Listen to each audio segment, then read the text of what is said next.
Why do you need to do this? Because it's what I'm good at. As far as all-star casts go, it doesn't get much better than Bullock, Blanchett, Kaling, and Hathaway. But if I'm being honest... What's your name? Name Ball. What's your real name? 8 Ball. You had me at Rihanna's in it.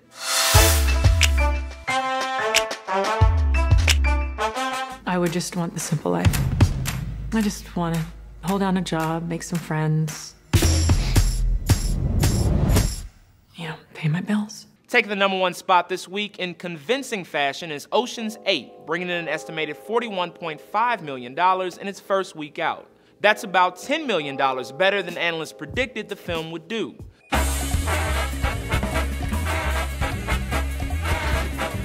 You're doing recon work on our anniversary? Taz. It's also the best debut of the Ocean's series, beating Ocean's 12 by a little over $2 million.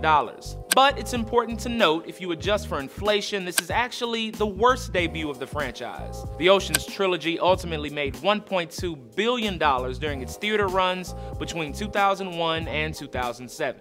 That said, you can still count this as a win for the folks at Warner Brothers. Ocean's 8 only cost $70 million to produce, and it's been well received by audiences and critics so far. I had a blast, and it's light, and it's glitzy, and it's fizzy, and it's fun. They're clearly having a fun time doing this, and that enjoyment is infectious. Ocean's 8 carries a solid 67% on the tomato meter, which is right in line with the other Ocean's films. Now the question is, can Ocean's 8 stand up to the giant box office carnivore set to rampage theaters next weekend?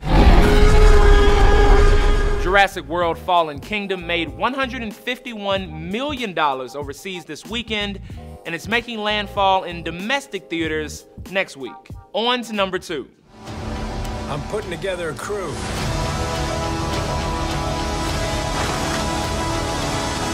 You in? That's yes. Falling to the #2 spot this week is Solo: A Star Wars Story, bringing in an estimated $15 million in its third week out. As has been noted by just about everybody, Solo hasn't lived up to the box office expectations set by this extraordinary franchise. If you adjust for inflation, Solo had the worst debut of every live-action Star Wars film in the franchise. Welp. Good thing Disney's got that $2 billion movie that came out last month.